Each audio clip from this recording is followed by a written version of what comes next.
दोस्तों, खाना ए काबा को लेकर लोग तरह तरह की बातें करते हैं। कोई कहता है कि काबा के अंदर हमारी देवताओं की मूर्तियां छुपाकर रखी गई हैं, तो कोई कहता है कि काबा शरीफ के अंदर फलां चीज रखी गई है।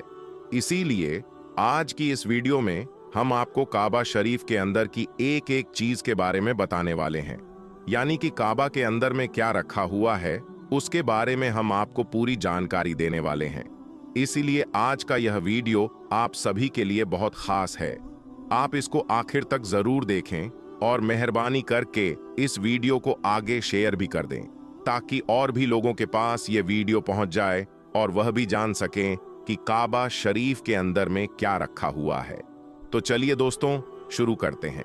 दोस्तों, इस दुनिया में कोई भी ऐसी जगह नहीं है जो काबा की तरह मुकद्दस और मरकजी हैसियत रखती हो। काबा सऊदी अरब के मक्का शहर में मौजूद है। रोजाना हजारों की तादाद में मुसलमान 24 घंटे काबा का तवाफ करते हैं। दुनिया का हर मुसलमान काबा को अपना क़िबला तस्लीम करते हुए इसकी तरफ अपना मुंह करके रोजाना 5 वक्त की नमाज अदा करता है। और यह सिलसिला 1400 सालों से, यानी कि पैगंबर हजरत मोहम्मद सल्लल्लाहु अलैहि वसल्लम के दौर से लगातार जारी है। खाना ए काबा के नाम से जाना जाने वाला यह छोटा चौकोर घर ऊंचाई में गगनचुंबी इमारतों को टक्कर तो नहीं दे सकता, लेकिन यह रूह ए जमीन की सबसे पाक और मुकद्दस जगह है। इतिहास और इंसानों पर इसका बहुत गहरा असर है। काबा मुरब्बा शक्ल में एक बड़े कमरे की सूरत में नजर आता है। इसकी ऊंचाई 39 फीट 6 इंच यानी तकरीबन 15 मीटर है। इसका कुल आकार 627 वर्ग फीट में बना हुआ है। इसका अंदरूनी हिस्सा 13 बाई 15 मीटर का है और 9 मीटर के दायरे में लोग तवाफ करते हैं। काबा की छत लकड़ी के 3 मजबूत सतूनों पर टिकी हुई है। इन सतूनों में जो लकड़ी इस्तेमाल की गई है वह दुनिया की सबसे मजबूत लकड़ियों में से एक है। सहाबी रसूल हजरत अब्दुल्लाह बिन जुबैर रज़ियल्लाहु ताला अन्हु ने यह तीनों पिलर बनवाए थे। इन्हें 1035 साल गुजर चुके हैं। इनका रंग गहरा भूरा है। लकड़ी के हर पिलर का आमूद यानी घेरा तकरीबन 150 सेंटीमीटर है और मोटाई 44 सेंटीमीटर है। इनके दोनों तरफ काबा शरीफ की दीवारें बनी हुई हैं। काबा शरीफ में एक दरवाजा है। इसके ठीक सामने एक मेहराब है, यानी कि यह मेहराब उस जगह पर है जहां पर रसूल ए खुदा सल्लल्लाहु अलैहि वसल्लम ने काबा के अंदर नमाज अदा की थी। हजरत इब्ने उमर रज़ियल्लाहु ताला अन्हु जब काबा के अंदर तशरीफ ले जाते तो दरवाजे से सीधे आगे की जानिब इतने चलते कि सामने वाली दीवार तकरीबन 3 हाथ रह जाती। फिर वो दीवार की तरफ पीठ करके और सामने वाली दीवार की तरफ रुख करके नमाज अदा करते। वो उसी जगह पर नमाज अदा करते जहां पर रसूल खुदा सल्लल्लाहु अलैहि वसल्लम ने नमाज अदा की थी, जैसा कि हजरत बिलाल रज़ियल्लाहु ताला अन्हु ने उन्हें बताया था। दरवाजे की दाहिनी तरफ एक जिना है जो छत की तरफ जाता है। उसका एक दरवाजा है जिस पर एक पर्दा लटका रहता है। काबा की दीवारों के अंदरूनी हिस्सों में मजबूत और खूबसूरत संगमरमर लगाया गया है, जिस पर निहायत ही दिलकश नक्श ओ निगार बने हुए हैं। काबा की अंदरूनी दीवारों और छत पर सब्ज रंग के पर्दे लटके हुए हैं, जिन पर कलिमा तैयबा के अलावा सूरा ए आल ए इमरान की आयत नंबर 96 और सूरा ए बकरा की आयत नंबर 144 लिखी हुई है। पर्दे की ऊंचाई 7.5 मीटर है। चूंकि यह पर्दे काबा शरीफ के अंदर हैं, इसलिए इन पर गर्द व गुबार नहीं लगती। इन पर्दों को तकरीबन 3 से 5 साल की मुद्दत के बाद बदला जाता है।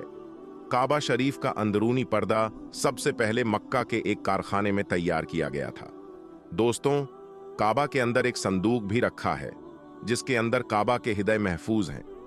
काबा का फर्श सफेद संगमरमर से बना हुआ है।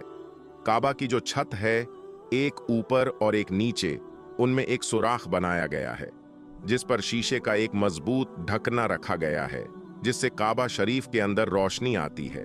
जब काबा को गदुस्ल दिया जाता है या गिलाफ काबा बदला जाता है तो यह ढकना उठा दिया जाता है। फिर खाना ए काबा की अंदरूनी सीढ़ियों से चढ़कर और सुराख से गुजरकर छत पर जाया जाता है। 1397 हिजरी से पहले यह सीढ़ियां लकड़ी की हुआ करती थीं, लेकिन इसके बाद लकड़ी की सीढ़ियों को हटाकर उनकी जगह मजबूत एल्यूमिनियम की गोल सीढ़ियां बना दी गईं, जिनकी तादाद 50 है। काबा शरीफ का दरवाजा पोपट की लकड़ी का बना हुआ है, जिस पर सोने की तख्तियां जड़ी गई हैं। इनकी लागत 1,34,00,000 रियाल है।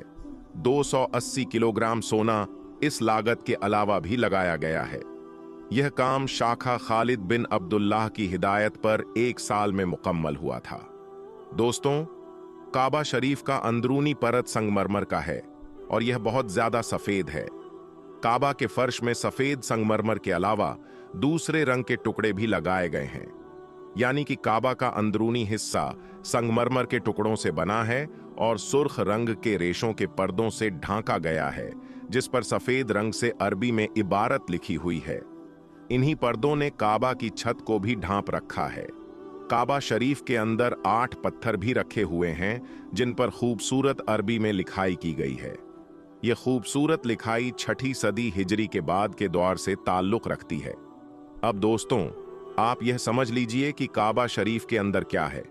काबा शरीफ के अंदर 3 लकड़ी के बने पिलर हैं। इत्र जैसी चीजों को रखने के लिए एक तरफ एक मेज रखी हुई है। छत से लटकते हुए 2 लाल टिन की तरह के लैंप हैं। काबा शरीफ के अंदर की जगह इतनी है कि लगभग 50 लोग एक साथ बैठ सकते हैं। काबा शरीफ के अंदर कोई भी इलेक्ट्रिक लाइट नहीं लगी है और ना ही वहां कोई खिड़की बनी हुई है। सिर्फ काबा शरीफ का एक दरवाजा है जो सोने से बना हुआ है। दोस्तों, शुरू से लेकर अब तक खाना काबा की तामीर लगभग 12 बार हो चुकी है, लेकिन इनमें 5 लोग सबसे मशहूर हैं। सबसे पहले काबा को हजरत आदम अलैहिस्सलाम ने बनाया था। हजरत अम्र बिन आस रजियल्लाहु ताला अन्हु से रिवायत है कि रसूलुल्लाह सल्लल्लाहु अलैहि वसल्लम ने इरशाद फरमाया कि अल्लाह ने हजरत जिब्राइल अलैहिस्सलाम को एक मर्तबा हजरत आदम अलैहिस्सलाम के पास काबा को बनाने का हुक्म भेजा। अल्लाह का हुक्म पाकर हजरत आदम अलैहिस्सलाम ने पहली बार खाना काबा की तामीर की। फिर अल्लाह का हुक्म हुआ कि इसका तवाफ करो। मगर इसके हजारों साल बाद जब नूह अलैहिस्सलाम के जमाने में भयंकर तूफान आया, जिसमें सब कुछ तहस नहस हो गया था, उस तूफान में काबा भी ढह गया, मगर काबा की नींव बाकी रही। फिर अल्लाह के हुक्म से दूसरी बार हजरत इब्राहिम अलैहिस्सलाम ने अपने बेटे इस्माइल अलैहिस्सलाम के साथ मिलकर काबा को फिर से तामीर किया। तीसरी बार अल्लाह के पैगंबर हजरत मोहम्मद सल्लल्लाहु अलैहि वसल्लम के दौर में कुरैश के लोगों ने मिलकर खाना काबा की तामीर की। उस वक्त रसूलुल्लाह सल्लल्लाहु अलैहि वसल्लम की उम्र मुबारक 35 साल थी और नबूवत के ऐलान में अभी 5 साल बाकी थे।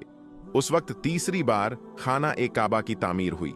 हुआ ये कि उस वक्त खाना काबा को बने काफी अरसा बीत चुका था। काबा की दीवारों में दरारें आ गई थीं।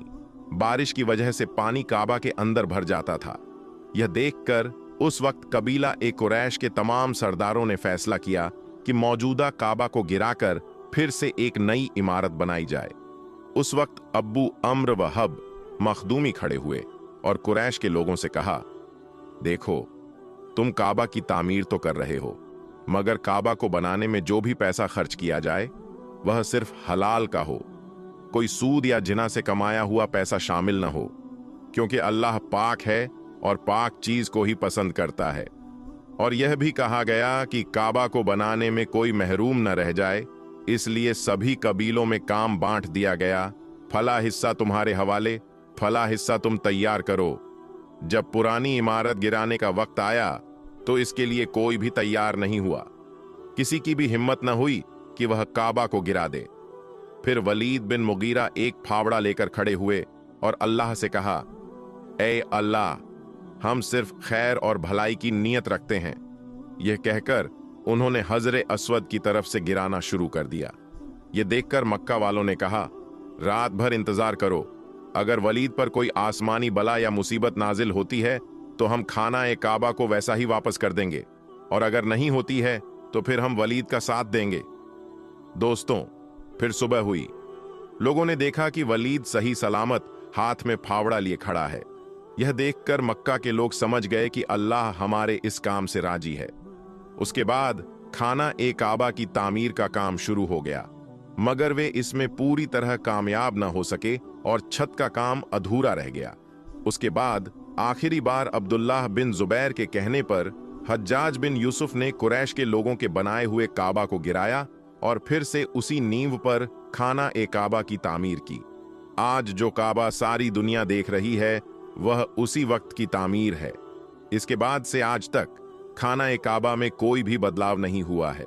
दोस्तों, अगर आपसे कोई पूछे कि इस दुनिया में सबसे पहले हज किसने किया तो शायद आप न बता पाएं, लेकिन इस वीडियो को देखने के बाद यकीनन आप जान जाएंगे कि सबसे पहले हज किसने किया। अगर आप इस बारे में जानना चाहते हैं तो इस वीडियो को आखिर तक जरूर देखिएगा। दोस्तों, सऊदी अरब के मक्का शहर में काबा शरीफ की तामीर तो आदम अलैहिस्सलाम के दौर में ही हो चुकी थी। रिवायतों में आता है कि जब अल्लाह ने हजरत आदम अलैहिस्सलाम को जन्नत से निकालकर इस जमीन पर भेजा तो उन्होंने अल्लाह के हुक्म से पहाड़ों से पत्थर लाकर खाना ए काबा की तामीर की। लेकिन हजारों साल बाद जब हजरत नूह अलैहिस्सलाम के दौर में भयंकर तूफान आया तो उस तूफान में काबा शरीफ का ढांचा ढह गया था, मगर उसकी बुनियाद बाकी रही। दोस्तों, उसके बाद यानी तकरीबन 4000 साल पहले मक्का शरीफ में कोई नहीं रहता था। फिर हजरत इब्राहिम अलैहिस्सलाम अल्लाह ताला के हुक्म से अपनी बीवी हजरत हाजरा और बेटे हजरत इस्माइल अलैहिस्सलाम को लेकर रवाना हुए और उस मुकाम पर पहुंचे जहां अब मक्का वाक़े है। वहां न कोई इमारत थी, न पानी था, न ही कोई इंसान बसता था। दरख्तों के नाम पर सिर्फ बबूल जैसी झाड़ियां थीं। हजरत इब्राहिम अलैहिस्सलाम ने बीवी बच्चे दोनों को वहीं बिठा दिया। एक मशकीज़ा पानी और कुछ खजूरें उनके पास रख दीं और फिर शाम की तरफ रवाना हो गए।